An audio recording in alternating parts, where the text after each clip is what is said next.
Hello students, welcome to the Singhania Education. Today we are going to start organic chemistry. Organic chemistry किसी एक particular class के लिए कोई भी lecture नहीं बोलना चाहिए। क्यों नहीं बोलना चाहिए? क्योंकि ये जो लेक्चर्स होते हैं ये सभी क्लास के लिए होते हैं, 11th क्लास के लिए भी, 12th के लिए भी एंड 13th क्लास के लिए भी। 13th क्लास आप अच्छी तरह से जानते हो, ये कोचिंग का कल्चर है। तो क्योंकि 11th क्लास में फर्स्ट टाइम स्टूडेंट अच्छा डिटेल में ऑर्गेनिक केमिस्ट्री को स्टडी करता है, तो वो वहां पर बहुत अच्छी तरीके से सीख करके आ ही नहीं पाता। कोशिश करते हैं कई बच्चे, ऐसा नहीं बोला कि सारे ही नहीं सीख पाते, कुछ बच्चे सीख पाते हैं, परंतु फिर भी उनको डाउट्स रहते हैं। तो 12th में जाके फिर से 11th का कोर्स वापस से रिपीट होता है अलग अलग यूनिट में, तो वापस से 11th का कोर्स रिपीट तो करना ही पड़ता है। तो मैं इसीलिए बोल रही हूँ कि ये लेक्चर वापस से 12th वालों के लिए भी काम के होते हैं और 13th क्लास के स्टूडेंट्स के लिए भी काम के होते हैं। तो without wasting time we are going to discuss या we are going to start organic chemistry. तो सबसे पहले ऑर्गेनिक केमिस्ट्री है क्या? इनिशियली जब हम पढ़ने लगे थे मैटर अराउंड अस, क्या होते हैं हमारे अराउंड में मैटर, कौन कौन से मैटर हैं, उनकी जब हम स्टडी करने लगे थे तब हम सारी चीजों को हमने क्लासिफाई कर दिया था। साइंस को, बायोलॉजी हम अलग से पढ़ते थे, फिजिक्स अलग से पढ़ते थे, केमिस्ट्री अलग से पढ़ते थे। केमिस्ट्री का हिंदी में अगर नाम देखोगे तो उसका नाम है रसायन। रस प्लस आयन, रस मतलब सॉल्यूशन, आयन जानते हो आप आयन क्या होते हैं, तो रस आयन नाम था। तो ये जो रिलेटेड थी केमिस्ट्री पूरी हमारे मेटर के ऊपर ही रिलेटेड थी। तो शुरुआत में हमने सब्सटेंस को देखना चालू किया, स्टार्ट किया कि सब्सटेंस क्या है, एलिमेंट की डिस्कवरी होने लगी। धीरे धीरे हमारा नॉलेज बढ़ता गया। जैसे जैसे नॉलेज डिस्कवरीज होती गई, नॉलेज बढ़ता गया, नंबर ऑफ कंपाउंड्स बढ़ते गए जिनकी हम स्टडी कर चुके थे, जो हम डिस्कवर कर चुके थे, एलिमेंट्स भी बढ़ते गए। तो अब हम इस लायक हो गए कि अब हम इनको क्लासिफाई कर दें, क्योंकि नॉलेज बड़ा वास्ट हो गया था, कंपाउंड की जो स्टडी थी वो बहुत वास्ट हो गई थी, एक ही साथ एक ही केमिस्ट्री में पढ़ना बहुत मुश्किल था। तो हमने केमिस्ट्री को अलग अलग पार्ट में डिवाइड कर दिया। कुछ पार्ट हम फिजिकल केमिस्ट्री में पढ़ते हैं, फिजिकल केमिस्ट्री में हम फिजिकल प्रॉपर्टीज पढ़ते हैं सारे सब्सटेंस की, जो भी होती है, vapour pressure and boiling point, melting point etcetera, बहुत सारी चीजें होती हैं जो हम फिजिकल केमिस्ट्री के पार्ट में पढ़ते हैं। इनऑर्गेनिक केमिस्ट्री में हम पर्टिकुलरली इनऑर्गेनिक कंपाउंड की स्टडी करते हैं और ऑर्गेनिक केमिस्ट्री में हम ऑर्गेनिक कंपाउंड की स्टडी करते हैं। एनालिटिकल केमिस्ट्री भी होती है, जो थोड़ा थोड़ा सा पार्ट आपको दिया हुआ है आपकी यूनिट्स में सबके साथ में, तो वो फिजिकल केमिस्ट्री के पार्ट में ही आपको इंक्लूड किया हुआ है। तो इस तरह से हम बहुत सारे और भी पार्ट्स होते हैं केमिस्ट्री के, तो हम क्लासिफाई करने लगे। क्या क्लासिफाई करने लगे? कंपाउंड्स को। कंपाउंड्स को क्लासिफाई किया तो हमने सबसे पहले दो क्लास बनाए कंपाउंड के। पहला क्लास क्या था? कंपाउंड्स को दो क्लास में डिवाइड किया। पहला क्लास था ऑर्गेनिक कंपाउंड और दूसरा था इनऑर्गेनिक कंपाउंड। अब ऑर्गेनिक कंपाउंड और इनऑर्गेनिक कंपाउंड को जिस बेस पर डिवाइड किया गया वो ये बेस था कि ये जो ऑर्गेनिक कंपाउंड्स थे इनिशियली हमको क्या मिलते थे? प्लांट्स एंड एनिमल से ही एक्सट्रैक्ट किए जाते थे, एनिमल से ही एक्सट्रैक्ट किया जाते थे, या मैं बोलूं लिविंग बीइंग से ही मिलते थे। और ये इनऑर्गेनिक कंपाउंड्स जो थे वो कहां से मिलते थे? वो मिलते थे मिनरल सोर्सेस से। मिनरल सोर्सेस से मीन्स क्या? Ocean water,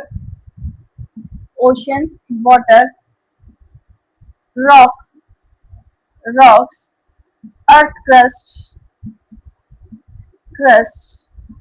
molten lava and so on,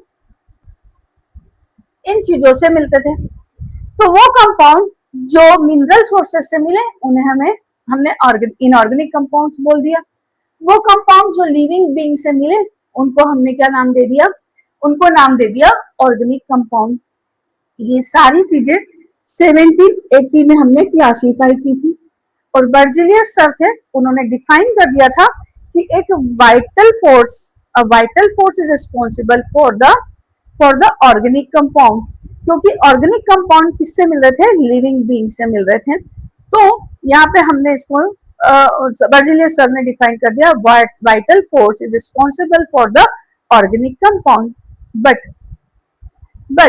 1820 में जो एफ वोहलर सर थे, एफ वोहलर सर, इन्होंने क्या किया, इन्होंने इनऑर्गेनिक कंपाउंड से ऑर्गेनिक कंपाउंड को बना दिया। क्योंकि अभी तक तो यही बोला जा रहा था कि प्लांट एंड एनिमल से ही मिलेंगे ऑर्गेनिक कंपाउंड, इनऑर्गेनिक सोर्सेस से हम ऑर्गेनिक कंपाउंड नहीं बना सकते। तो अब क्या उन्होंने करा, उन्होंने लैब में बना दिया।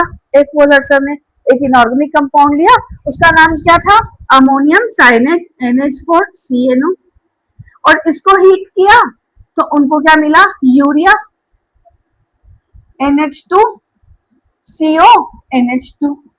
ये जो यूरिया है ये एक ऑर्गेनिक कंपाउंड है, ऑर्गेनिक कंपाउंड है। और ये NH4CnO है, ये अमोनियम साइनेट, इसका नाम है अमोनियम साइनेट, ये एक इनऑर्गेनिक कंपाउंड है। तो ये बात तो हमारी अब गलत हो गई वाइटल फोर्स थ्योरी। तो फिर इसके बाद में 1845 में फिर से क्या बना दिया गया, एसिटिक एसिड बना दिया गया। कोल्बे सर ने एसिटिक एसिड बना दिया फ्रॉम इनऑर्गेनिक सोर्स। और उसके बाद में 1850 में मीथेन गैस बना दी गई बर्थलेटो सर द्वारा। तो जब इतनी सारी चीजें इनऑर्गेनिक केमिस्ट्री से बना दी गई ऑर्गेनिक कंपाउंड को, तो हमारी वाइटल फोर्स थ्योरी तो क्या हो गई, डिस्कार्ड हो गई। तो अब वाइटल फोर्स थ्योरी डिस्कार्ड हो गई, तो फिर क्या करा, ऑर्गेनिक कंपाउंड को डिफाइन तो करना पड़ेगा। डिफाइन करे बगैर हम कैसे क्लासिफाई करेंगे किसी चीज को, किसी चीज को क्लासिफाई करने के लिए डिफाइन करना बहुत जरूरी स्टेप होता है।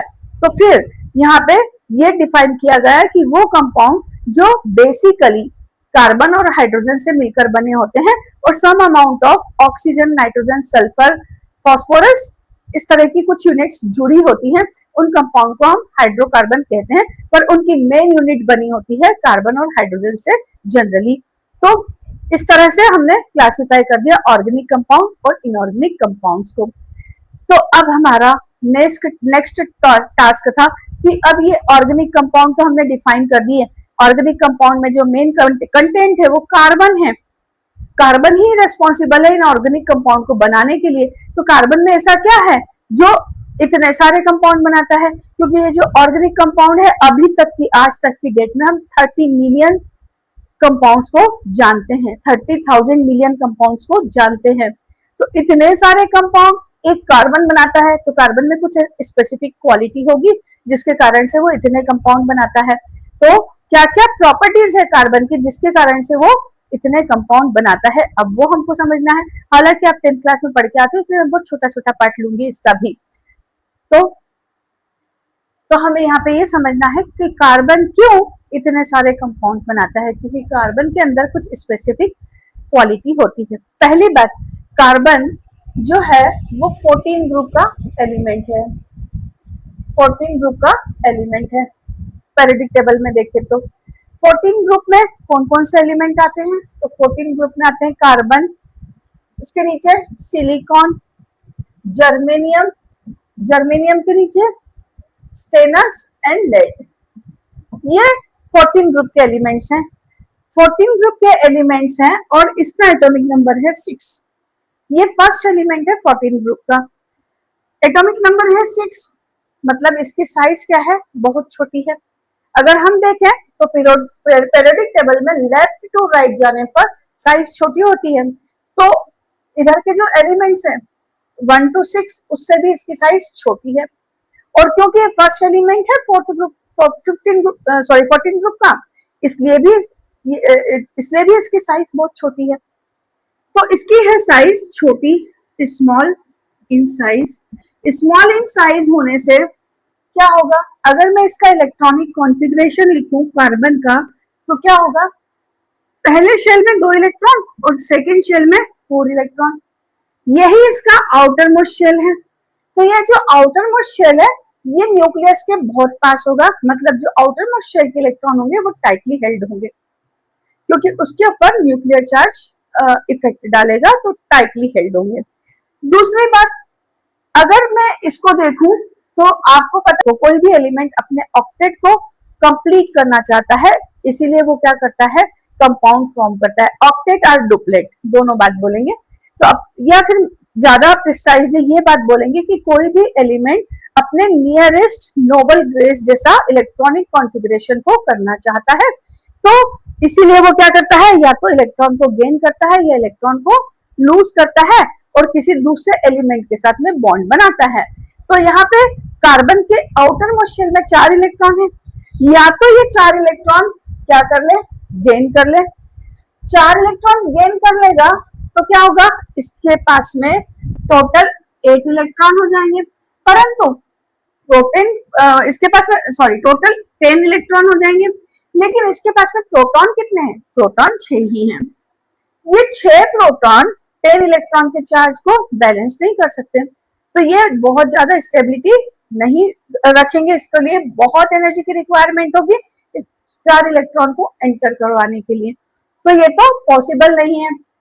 फिर यदि मान लो ये 4 इलेक्ट्रॉन को लूज कर दे, 4 इलेक्ट्रॉन को लूज कर दे, तो इसका जो इलेक्ट्रॉनिक कॉन्फ़िगरेशन होगा वो हीलियम जैसा हो जाएगा, बट ये भी पॉसिबल नहीं है, क्योंकि तब इसके पास में 6 प्रोटॉन होंगे और इलेक्ट्रॉन होंगे 2।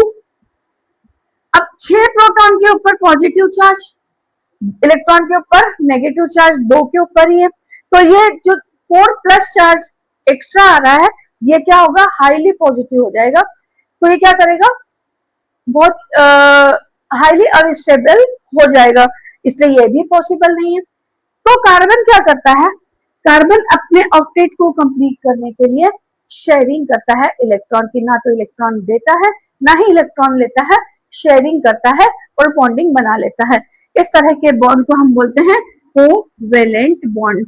तो ये कोवेलेंट बॉन्ड बनाता है, and in order to form covalent bond it shares its 4 electron to another atom. तो ये 4 इलेक्ट्रॉन को शेयर करता है, इसीलिए इसकी जो वैलेंसी होती है वो होती है 4। वैलेंसी क्या होती है, 4। हालांकि जो कोवेलेंट बॉन्ड होता है थोड़ा वीक होता है आयनिक बॉन्ड से, पर इतना भी वीक नहीं होता है कि कंपाउंड अनस्टेबल हो जाए, कंपाउंड बहुत स्टेबल होते हैं कोवेलेंट कंपाउंड भी। तो टेट्रावैलेंसी एक इसका स्पेसिफिक कैरेक्टर है। दूसरा कैरेक्टर है केटिनेशन। केटिनेशन एक ऐसी प्रॉपर्टी है कि अपने ही एलिमेंट के साथ में बॉन्ड बना करके, सिंगल बॉन्ड, डबल बॉन्ड या ट्रिपल बॉन्ड बना करके लॉन्ग चेन कंपाउंड को फॉर्म कर लेना।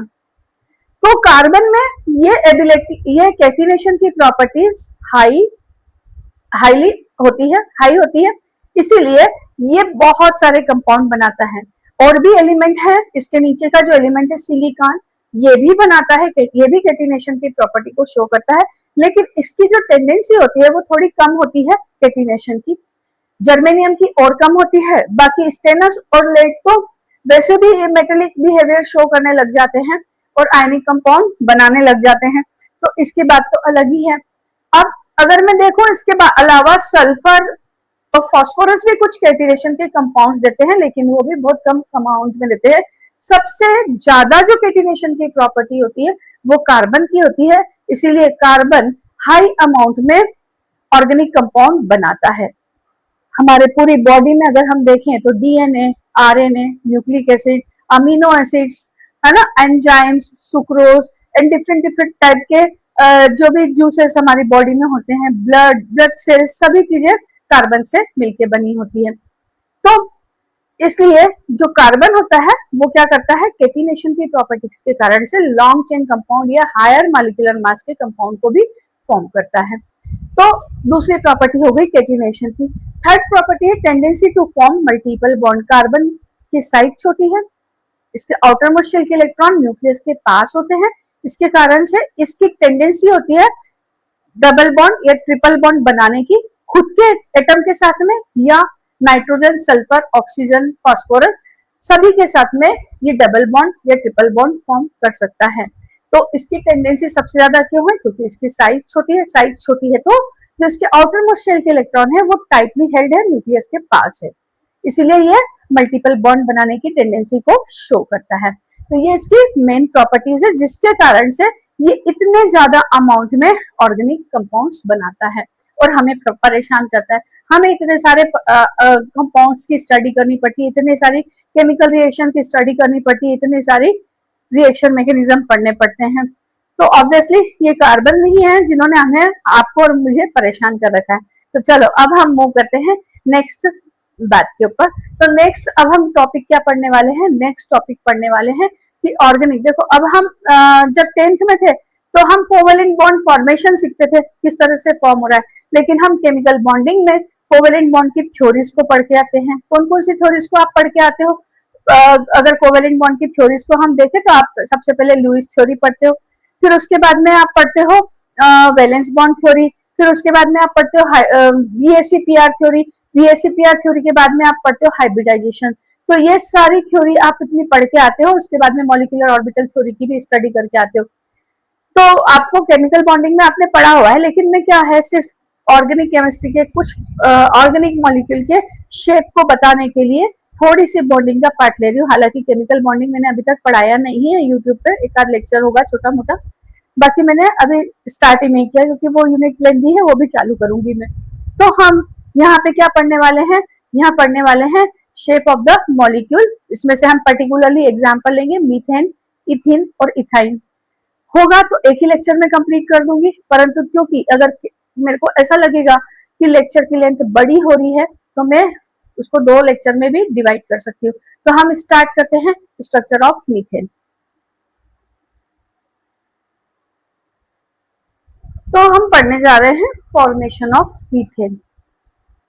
मीथेन कैसे फॉर्म करता है, इसका शेप कैसा होता है, तो ये पढ़ना बहुत जरूरी है क्योंकि तभी आपको सिग्मा बॉन्ड और पाई बॉन्ड का भी क्लियरिटी आएगी। और क्योंकि आपको जो यूनिट की स्टार्टिंग है उसमें ही सिग्मा बॉन्ड और पाई बॉन्ड को देखना है, काउंट करना है number of sigma bond and pi bond, और यहाँ से क्वेश्चन भी आते हैं। उसके बाद में दूसरा जो पार्ट है वो ये है कि वहां पे आपको हाइब्रिडाइजेशन चेक करना है कार्बन की। तो ये सारी चीजें चेक करने के लिए आपको 3 मॉलिक्यूल के स्ट्रक्चर पता होंगे, तो आप ऑर्गेनिक केमिस्ट्री में आसानी से हाइब्रिडाइजेशन को चेक कर सकते हो। और हाइब्रिडाइजेशन एक बहुत इंपॉर्टेंट रोल प्ले करता है ऑर्गेनिक केमिस्ट्री में, इसके मैकेनिज्म में, तो ये चीजें पढ़ना बहुत इंपॉर्टेंट है। तो मैं यहाँ पे पढ़ा रही हूँ फॉर्मेशन ऑफ मीथेन। मीथेन का जो मॉलिक्यूलर फॉर्मूला होता है वो होता है CH4। एक कार्बन 4 हाइड्रोजन से जुड़ा हुआ है, इतनी तो बात आप पढ़ के ही आ रहे हो, 10th क्लास में ही पढ़ के आ रहे हो, है ना। तो 4 कोवेलेंट बॉन्ड बनाएगा 4 हाइड्रोजन के साथ में और शेयरिंग करेगा 4 इलेक्ट्रॉन की, तो क्या होगा, इनके बीच में 4 कोवेलेंट बॉन्ड बन जाएंगे। ये बात है हमारी 10th क्लास की। अब हम 11th क्लास के अंदर आने वाले हैं।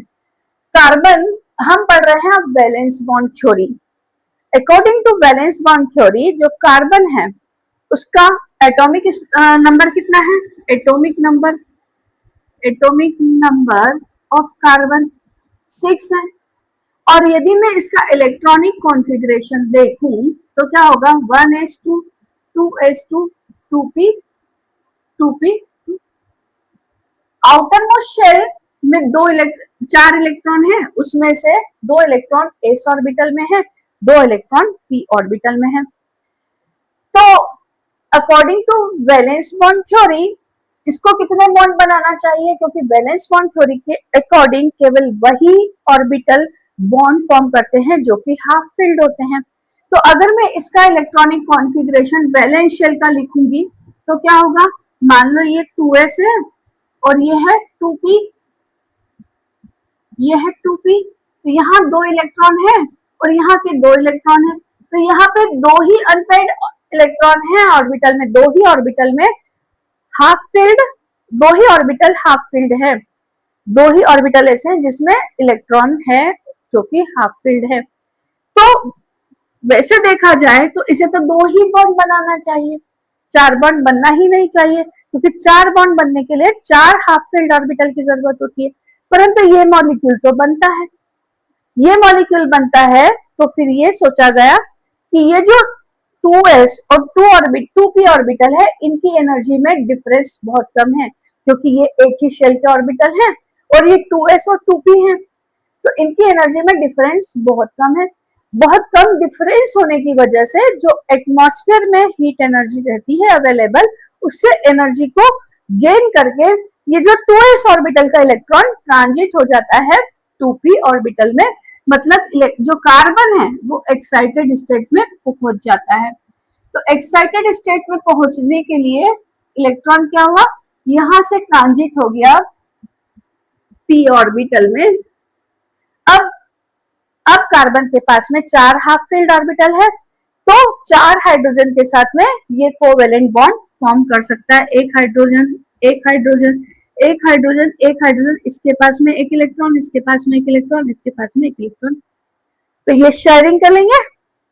इस तरह से कार्बन के वैलेंस शेल में 8 इलेक्ट्रॉन हो जाएंगे और हाइड्रोजन के भी वैलेंस शेल में डुप्लेट कंप्लीट हो जाएगा और CH4 मॉलिक्यूल बन जाएगा। देखो यहाँ पे अगर मैं देखूं तो ये जो p ऑर्बिटल होते हैं, ये p ऑर्बिटल ऐसे डम्बेल शेप के होते हैं, ऐसे डम्बेल शेप के होते हैं, जो कि अलग अलग डायरेक्शन में ओरिएंट होते हैं। ये एक एक्स और डायरेक्शन में है, दूसरा वाई डायरेक्शन में है, तो तीसरा जेड डायरेक्शन में। तो ये तीनों 3 डायरेक्शन में रहते हैं, तीनों के बीच में 90 का एंगल रहता है।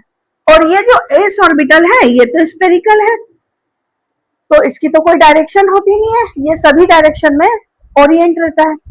तो अगर मैं इस बॉन्ड में देखूं, इस मीथेन में देखूं, तो 3 बॉन्ड कैसे बनना चाहिए, मीथेन के 3 बॉन्ड बनना चाहिए जो कि परपेंडिकुलर है ना, परपेंडिकुलर, एक तो इसमें, एक इस डायरेक्शन में और एक बोर्ड के बाहर। तो बोर्ड के बाहर वाला मैं रिप्रेजेंट करती हूँ थोड़ा सा ऐसे, इसको आपको समझना है कि ये बोर्ड के बाहर है, 90 का एंगल है, तीनों में 90 का एंगल है। अब चौथा बॉन्ड तो कहीं पे भी बन जाना चाहिए, क्योंकि चौथा बॉन्ड बनने के लिए कोई रेस्ट्रिक्शन नहीं है। जो एस ऑर्बिटल है उसका इलेक्ट्रॉन क्लाउड तो सभी डायरेक्शन में ओरिएंट है, तो चौथा बॉन्ड कहीं भी बन गया, मैंने कहीं भी बना दिया रेंडमली। तो 3 बॉन्ड में 90 का एंगल है और 4th बॉन्ड कहीं भी बन गया। लेकिन जब हमने तो हमने क्या किया, मीथेन मॉलिक्यूल की स्टडी करी एनएमआर स्पेक्ट्रोस्कोपी। एनएमआर स्पेक्ट्रोस्कोपी क्या होती है, nuclear magnetic moment resonance spectroscopy. इससे स्टडी करी तो हमको ये मिला कि ये जो मीथेन मॉलिक्यूल है ना, यहाँ पे बीच में एक न्यूक्लियस होता है जिसकी साइज बड़ी होती है, और साइड में यहाँ पे कुछ ऐसे न्यूक्लियस होते हैं जिनकी साइज छोटी होती है। बॉन्ड नहीं होते हैं, ये बॉन्ड नहीं होते हैं, यहाँ पे केवल इस तरह का हमको स्ट्रक्चर मिलता है, ये इस तरह का।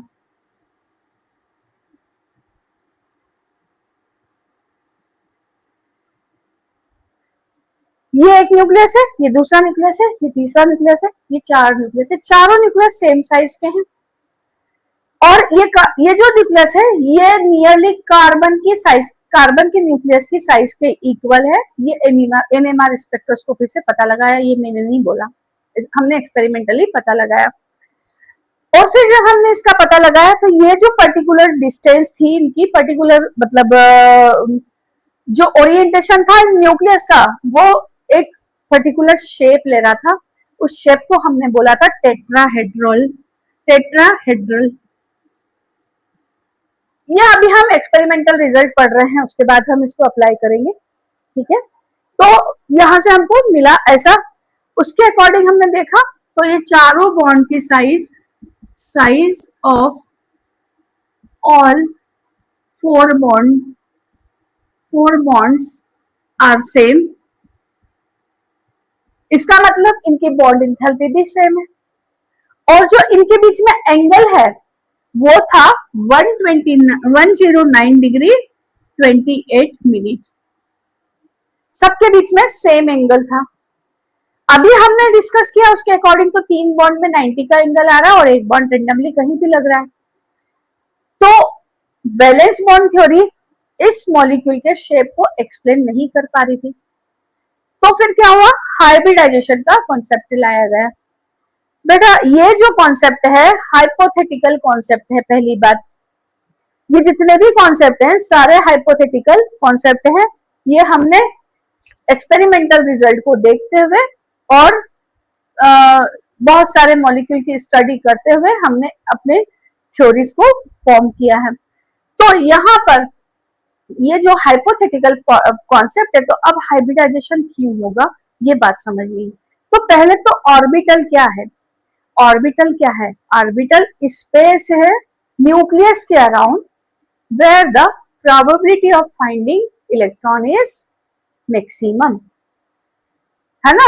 तो एक स्पेस है न्यूक्लियस के पास में जहां पर इलेक्ट्रॉन की रहने की प्रोबेबिलिटी सबसे ज्यादा होती है, और वहां पे अगर इलेक्ट्रॉन सबसे ज्यादा देर रहेगा तो बाहर का दूसरा एटम आके उसी जगह पे क्या करेगा, बॉन्डिंग बनाएगा। तो अब ये हाइब्रिडाइजेशन का कंसेप्ट थोड़ा सा मतलब जिस तरह से आपको पढ़ाया जाता था ना उस तरह से नहीं है, ये थोड़ा सा डिफरेंट है, समझाती हूँ।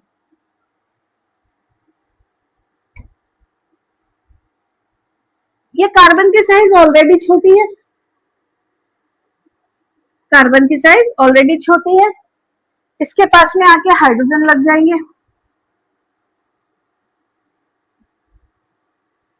तो हाइड्रोजन हर एलिमेंट में क्या होता है, इलेक्ट्रॉन भी होते हैं और प्रोटॉन भी होते हैं, तो रिपल्शन भी होता है और अट्रैक्शन भी होता है, फोर्स ऑफ अट्रैक्शन और रिपल्शन दोनों होते हैं।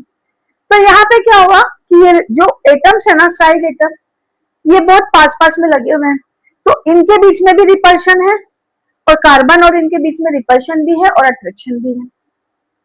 तो क्या होगा, ये बहुत पास पास होने के कारण से जो फोर्स ऑफ रिपल्शन है, फोर्स ऑफ रिपल्शन है वो क्या है, ज्यादा है फोर्स ऑफ अट्रैक्शन के। बात कब होती है, जब फोर्स ऑफ रिपल्शन इक्वल होता है फोर्स ऑफ अट्रैक्शन के, तो बॉन्ड बन जाता है। हाइब्रिडाइजेशन इसलिए हुआ क्योंकि जो साइड एटम आके लग रहे थे उनके बीच में रिपल्शन था, उन रिपल्शन को क्या करना था, मिनिमाइज करना था। तो उसके कारण से ऑर्बिटल ने क्या किया, अपने अपनी जो स्पेस अराउंड द न्यूक्लियस है जहां पर probability of finding electron maximum होता है, उसको क्या कर दिया, उसको चेंज कर दिया, उसके शेप को चेंज कर दिया। क्या शेप ऑर्बिटल का होता है, ये तो हमारे मन से बनाया हुआ है। उतनी उतनी स्पेस पे इलेक्ट्रॉन मूव कर सकता है, इसलिए हमने उसको पी ऑर्बिटल नाम दिया। डम्बेल वाले शेप पे इलेक्ट्रॉन मूव कर सकता है तो हमने उसको पी ऑर्बिटल नाम दिया। स्फेरिकल पार्ट में इलेक्ट्रॉन मूव कर सकता है तो हमने उसको एस ऑर्बिटल नाम दिया।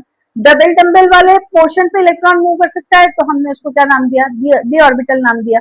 तो ये तो हमने नाम दिए हैं, शेप अपनी मर्जी से बनाए, उतने उतनी जगह पे वो इलेक्ट्रॉन मूव कर रहा है, इसलिए हमने उसका नाम दिया, उसका शेप बना दिया कि इसका ऐसा शेप है।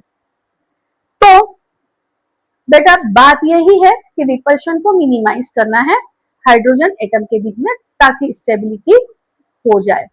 अगर स्टेबल होगा मॉलिक्यूल तो क्या होगा, बॉन्ड बनेगा, अदरवाइज स्टेबिलिटी नहीं होगी तो बॉन्ड क्यों बनेगा, वापस टूट जाएगा। तो यहाँ पे क्या हुआ, अब इस बात को हमने एक्सप्लेन करने के लिए ये बोला कि जो एस ऑर्बिटल और पी ऑर्बिटल है वो हाइब्रिडाइज हो जाते हैं। हाइब्रिडाइजेशन का मतलब क्या है, आप आजकल हर चीज हाइब्रिडाइज यूज करते हो ना, hybridise use, hybridised pulses use करते हो, हाइब्रिडाइज्ड वीट यूज करते हो, हर चीजें तो हाइब्रिडाइज यूज करते हो, है ना। फ्लावर हाइब्रिडाइज आते हैं, क्यों हाइब्रिडाइजेशन की प्रोसेस होती है, एक फ्लावर है व्हाइट कलर का, एक फ्लावर है रेड कलर का, उन दोनों का जब कलर मिक्स होगा तो वो कलर का शेड कुछ अलग आएगा, वो पिंक जो आता है ओरिजिनल वैसा भी नहीं, एक अलग ही पिंकिश कलर आएगा जो कि हमें बहुत पसंद है। तो हम क्या करते हैं, फ्लावर को हाइब्रिड करवा देते हैं, फ्लावर के दोनों कलर के फ्लावर के जो प्लांट्स है उसको क्या करवा देते हैं, हाइब्रिड करवा देते हैं, तो हमें क्या मिल जाता है, जो पिंक कलर बहुत अच्छा दिख रहा है, इंग्लिश कलर जिसको बोलते हैं, वैसा कलर आ जाता है। तो क्या हुआ, उसमें मिक्सिंग हो गई, किसकी मिक्सिंग हुई, कैरेक्टर्स की। कौन से कैरेक्टर्स की, रेड फ्लावर का, रेड कलर की कैरेक्टर, व्हाइट फ्लावर के व्हाइट कलर के कैरेक्टर की मिक्सिंग हो गई और हमको एक नया कलर मिल गया जो कि हमको पसंद आ रहा था। इसी तरह से ऑर्बिटल के पास क्या है, ऑर्बिटल के पास कौन सा कैरेक्टर है, तो ऑर्बिटल के पास में है, ये है स्फेरिकल, स्फेरिकल और नॉन डायरेक्शनल, नॉन डायरेक्शनल। और ये जो ऑर्बिटल है ये क्या है, ये डम्बल शेप के हैं, डम्बल शेप है और डायरेक्शनल है। अगर इनकी एनर्जी की बात करें तो एस ऑर्बिटल की एनर्जी कम होती है, पी ऑर्बिटल की एनर्जी ज्यादा होती है। अगर ये दोनों मिक्स हो जाएं तो क्या क्या मिक्स कर सकते हैं, एक तो शेप्स को मिक्स कर सकते हैं क्योंकि इनका शेप अलग अलग टाइप का है, एक डायरेक्शनल नेचर के हो सकते हैं, और क्या हो सकता है, एनर्जी को चेंज कर सकते हैं क्योंकि इसकी एनर्जी ज्यादा है इसकी एनर्जी कम है। अगर इनकी एनर्जी मिक्स हो जाए, एवरेज एनर्जी आ जाए, तो ये क्या हो जाएंगे, सारे ऑर्बिटल सेम एनर्जी के बन जाएंगे। सेम एनर्जी के बन जाएंगे तो सेम बॉन्ड बनाएंगे जिनके बॉन्ड एंथैल्पी सेम होगी। तो ये क्या कर रहे हैं, अपने कैरेक्टर को इंटरमिक्स कर रहे हैं। अब ये अपने कैरेक्टर को इंटरमिक्स कैसे कर रहे हैं वो एक्सप्लेन करती हूँ। तो बच्चों इस बात को समझाने के लिए मैंने फिगर पहले ही बना दिए हैं, अब मैं इस बात को समझाती हूँ। ये जो 2s ऑर्बिटल है, 2s ऑर्बिटल है और ये 2px, 2py और 2pz ये ऑर्बिटल है, ये अपने नेचर को इंटरमिक्स कर रहे हैं। इंटरमिक्स कर रहे हैं तो ये जो एस ऑर्बिटल है ये अपना 25% इस ऑर्बिटल को दे देता है। 25% इस ऑर्बिटल को देने का मतलब क्या है, इसकी एनर्जी कम है इसकी एनर्जी ज्यादा है, तो एनर्जी तो दे नहीं सकता है ना, एनर्जी तो उससे लेगा, लेकिन क्या दे सकता है, वो मोटा है और ये डम्बल शेप का जो ऑर्बिटल है पतला है, तो ये क्या करता है, इस ऑर्बिटल को मोटा कर देता है। अब वो मोटा करने जाता है तो एक लोब क्या होता है, मोटा हो जाता है, दूसरा लोब छोटा हो जाता है। दो लोब है तो दूसरा लोब हो जाता है छोटा। तो इसने क्या किया, इसके लोब को एक गुब्बारे की तरह होता है स्पेस अराउंड द न्यूक्लियस, जिसको हम इधर से क्या करेंगे, इधर से प्रेशर डाल के छोटा करेंगे तो वो इधर फैल जाएगा, तो वो क्या हो गया, लोब फैल गया, इसका लोब फैल गया। इसी तरह से इसने भी इसको इसने इस ऑर्बिटल को भी 25% दे दिया अपना कैरेक्टर। इस तरह से इस ऑर्बिटल को भी अपना 25% कैरेक्टर इसने दे दिया। तीनों ऑर्बिटल को 25% एस कैरेक्टर दे दिया है। एस कैरेक्टर देने का मतलब है लोब को मोटा करना, लोब को मोटा करना, ये एक सिंपल लैंग्वेज में बात है। तो लोब को फैलाना मतलब स्पेस को फैलाना around the nucleus for moving the electron. तो यहाँ पे ये क्या हो गया, 25% दे दिया। अब इसके पास भी 25% ही एस कैरेक्टर बचा, तो सारे ऑर्बिटल के पास में 25% एस कैरेक्टर हो गया। अब इसके पास में 25% एस कैरेक्टर है और 100% पी कैरेक्टर है, तो 125% कैरेक्टर तो लेके चलेगा नहीं, इसको क्या करना पड़ेगा, थोड़ी स्पेस इसको देनी पड़ेगी, थोड़ी स्पेस इसको देनी पड़ेगी। तो इसने क्या किया, अपना 25% पी कैरेक्टर इसको दे दिया। कितना परसेंट, 25%। साइमल्टेनियसली इसने भी इसका 25% इसको दे दिया और इसने 2pz वाले ने भी 25% इसको दे दिया। ये क्या है, पी कैरेक्टर, ये क्या था, एस कैरेक्टर। इस तरह से अब हर ऑर्बिटल के पास में, अब हर ऑर्बिटल के पास में क्या हो गया, 25% एस कैरेक्टर और 75% पी कैरेक्टर हो गया।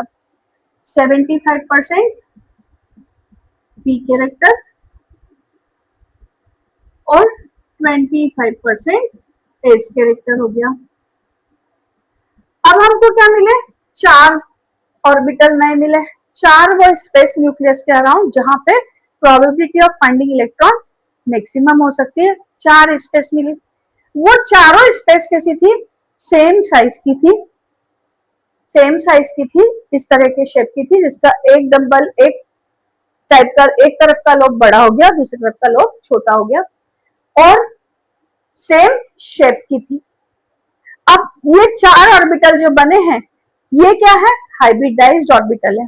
कौन कौन से ऑर्बिटल से मिलकर हाइब्रिडाइज हो रहे हैं, एक एस और 3 पी ऑर्बिटल से, इसलिए हमने इसको बोला sp3 hybridised orbital, sp3 hybridised orbital. तो अब इन 4 ऑर्बिटल को कार्बन एटम के अराउंड स्पेस में क्या करना है, ओरिएंट होना है in such a way that there will be minimum repulsion between them. अब ये दो तरीके से ओरिएंट हो सकते हैं। एक तरीका तो ये है कि वो ऐसे प्लेनर ज्योमेट्री बनाए, चारों के चारों लोग ऐसे प्लेनर ओरिएंट हो जाए कार्बन के अराउंड, परंतु यहाँ पे क्या होगा, तब इनके बीच में एंगल होगा 90 डिग्री का, 90 डिग्री का। अभी स्पेस में ऊपर और नीचे जगह खाली है, तो ये ऊपर की और नीचे की जगह खाली क्यों छोड़ेगा, अपने रिपल्शन को और कम करने की कोशिश करेगा, क्योंकि अभी भी रिपल्शन है तो और कम करने की कोशिश करेगा, तो इसका एक लोब ऊपर चला जाएगा। ऊपर चला जाएगा मतलब क्या हो जाएगा, 3 डायमेंशनल शेप ले लेगा। अब 3 डायमेंशनल शेप जैसे ही एक ऊपर गया तो बाकी जो ऑर्बिटल थे वो भी क्या हो गए, अपने थोड़ी थोड़ी पोजीशन को चेंज करके एक अलग तरह की ज्योमेट्री बना रहे हैं। और ये ज्योमेट्री क्या है, ये टेट्राहेड्रल ज्योमेट्री कहलाती है। अभी समझाती हूँ क्यों, ये किस तरह से एक दूसरे में चेंज हुआ, ये चेंजिंग भी समझाती हूँ।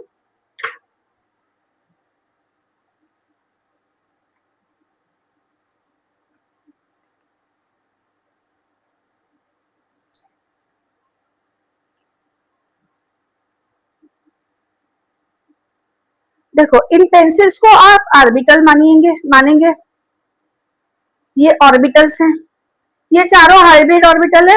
अलग अलग डिफरेंट कलर की पेंसिल्स हैं क्योंकि मेरे को यूज में आती हैं डिफरेंट कलर की, इसलिए मैंने डिफरेंट। तो चारों ऑर्बिटल इस तरह से ओरिएंट हो सकते थे, लेकिन अभी भी इनके बीच में रिपल्शन बहुत ज्यादा है क्योंकि इनके बीच में 90 का एंगल है। ये अपनी रिपल्शन को कम करने के लिए क्या करेंगे, ये अगर 3 डायमेंशनल शेप में अरेंज हो जाए, क्योंकि इधर की स्पेस पूरी खाली है, इधर की स्पेस पूरी खाली है, यहां से हम देखें तो क्या है, यहां से यहां तक 180 का एंगल है, यहां से यहां तक 180 का एंगल है। तो ये ऑर्बिटल इस तरह से ओरिएंट हो जाते हैं कि इनके बीच में मिनिमम रिपल्शन हो। इसके लिए ये क्या करते हैं, ये करते हैं ऐसी ज्योमेट्री को ले लेते हैं। ऐसे मतलब ये एक बॉन्ड ऊपर गया तो बाकी बॉन्ड भी क्या होंगे, इनके बीच में स्पेस बढ़ गई तो ये बाकी बॉन्ड रिपेल होके ऐसे हो गए। तो इन्होंने क्या किया, एक टेट्राहेड्रल ज्योमेट्री को ले लिया। अभी टेट्राहेड्रल ज्योमेट्री क्यों बोलते हैं, ये बात समझने की है। टेट्रा मतलब होता है 4, हेड्रल मतलब होता है फेसेस। इस ज्योमेट्री में 4 फेसेस हैं। एक फेसेस है ट्राइंगुलर, इधर ये पूरा ऐसा ट्राइंगुलर लगा दे। दूसरी फेस है ट्राइंगुलर ऐसी वाली, तीसरी फेस है ट्राइंगुलर ऐसी वाली, और चौथी फेस है ट्राइंगुलर ऐसी वाली। ऐसा एक ट्राइंगल बना के लगा दे तो ये 4 फेसेस हैं और ये 3 डायमेंशनल ज्योमेट्री है।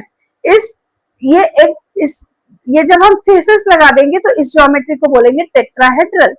और ये जो कार्बन होता है टेट्राहेड्रल के सेंटर पे होता है और टेट्राहेड्रल के कॉर्नर्स पे हाइड्रोजन एटम रहते हैं, तो इसलिए हम इसको क्या बोलते हैं, टेट्राहेड्रल ज्योमेट्री बोलते हैं। तो इसने क्या किया, एक पर्टिकुलर ज्योमेट्री बना ली, मतलब कोवेलेंट बॉन्ड वाले जो कोवेलेंट कंपाउंड जो भी होते हैं उनका एक पर्टिकुलर शेप होता है या उनकी पर्टिकुलर ज्योमेट्री होती है। शेप और ज्योमेट्री में क्या डिफरेंस है वो आगे के लेक्चर्स में पढ़ेंगे या केमिकल बॉन्डिंग में पढ़ेंगे, लेकिन उनका एक पर्टिकुलर शेप होता है। तो यहाँ पर इसकी जो ज्योमेट्री है वो क्या है, टेट्राहेड्रल है। अब इस टेट्राहेड्रल ज्योमेट्री को हम बोर्ड पे कैसे रिप्रेजेंट करेंगे, ये पूरा एक अलग टॉपिक है जिसको मैं आगे स्टडी करवाऊंगी, क्योंकि उसके बिना हम स्टीरियोकेमिस्ट्री नहीं पढ़ सकते, तो वो भी पढ़ना जरूरी है। तो वो मैं जरूर एक्सप्लेन करूंगी, 3rd लेक्चर या 4th लेक्चर में ही करूंगी। तो ये वाली ज्योमेट्री आपको समझ में आ गई होगी कि इनके बीच में अब एंगल भी कितना हो गया, 109 degree 28 minute, 109 degree 28 minute, 109 degree 28 minute. इस तरह से इनके बीच में सभी बॉन्ड्स के बीच में एंगल सेम हो गया, बॉन्ड एंगल भी सेम हो गया, बॉन्ड की लेंथ भी सेम हो गई, तो बॉन्ड की जो एंथैल्पी है वो भी सेम हो गई। अब ये जस्टिफाइड हो गया कैसे, हमने जो एक्सपेरिमेंटल रिजल्ट से इसका शेप देखा था, इसकी बॉन्ड लेंथ देखी थी और इसकी बॉन्ड एंगल्स देखे थे जो कि सब सेम आ रहे थे, तो इस तरह से हमने इसको जस्टिफाई कर दिया। तो ये मॉलिक्यूल है CH4 का। ये देखो टेट्राहेड्रल ज्योमेट्री बना रहा है। अगर मैं इसको ऐसे मिलाऊं तो ये एक टेट्राहेड्रल बनाता है। तो देखो थ्री डायमेंशनल शेप को टू डायमेंशन पे रिप्रेजेंट करना ये पूरा अलग सीखेंगे। ये एक टेट्राहेड्रल बना रहा है। तो अब क्या होगा, एक हाइड्रोजन इधर से आएगा, यहां से इस लोब से ओवरलैप करेगा और क्या बनाएगा, सिग्मा बॉन्ड बनाएगा। सिग्मा बॉन्ड कब बनता है, जब हेड ऑन ओवरलैपिंग होती है। तो एक हाइड्रोजन इधर से आके हेड ऑन ओवरलैपिंग करेगा। इस ऑर्बिटल के पास में एक इलेक्ट्रॉन ऑलरेडी है और इस हाइड्रोजन के पास से एक इलेक्ट्रॉन मिलेगा, दोनों हेड ऑन ओवरलैपिंग करेंगे और एक बॉन्ड बन जाएगा।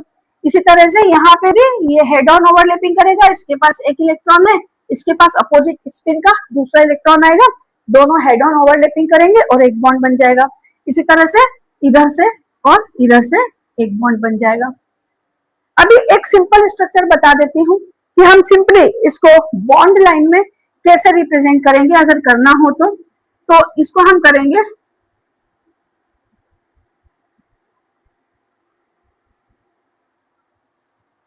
इस तरह से रिप्रेजेंट करेंगे। ये एक सिंपल वे है। इसका थ्री डायमेंशनल स्ट्रक्चर अलग तरीके से हम रिप्रेजेंट करते हैं बोर्ड पे, उसके चार तरीके हैं, वो मैं एक्सप्लेन करूंगी आपको बाद में। तो इस तरह से CH4 का मॉलिक्यूल फॉर्म हुआ है। CH4 में जो सारे CH बॉन्ड है, ये जो सारे CH बॉन्ड है, ये सारे सिग्मा बॉन्ड है, ये सारे सिग्मा बॉन्ड है, क्योंकि सारे के सारे हेड ऑन ओवरलैपिंग से बन रहे हैं। जो भी हाइब्रिडाइज्ड ऑर्बिटल बॉन्ड बनाते हैं वो हमेशा ही सिग्मा बॉन्ड बनाते हैं। पाई बॉन्ड अनहाइब्रिडाइज्ड ऑर्बिटल बनाते हैं। ज्योमेट्री कौन डिसाइड करता है, हाइब्रिड ऑर्बिटल, क्योंकि हाइब्रिड ऑर्बिटल ही क्या कर रहे हैं, ओरिएंट हो रहे हैं सेंट्रल एटम के अराउंड। जो प्योर ऑर्बिटल है वो तो अपनी ही पोजीशन पे रहते हैं। तो यहाँ पे ये जो हाइब्रिड ऑर्बिटल हैं ये ही क्या करते हैं, मॉलिक्यूल की ज्योमेट्री को रिप्रेजेंट करते हैं।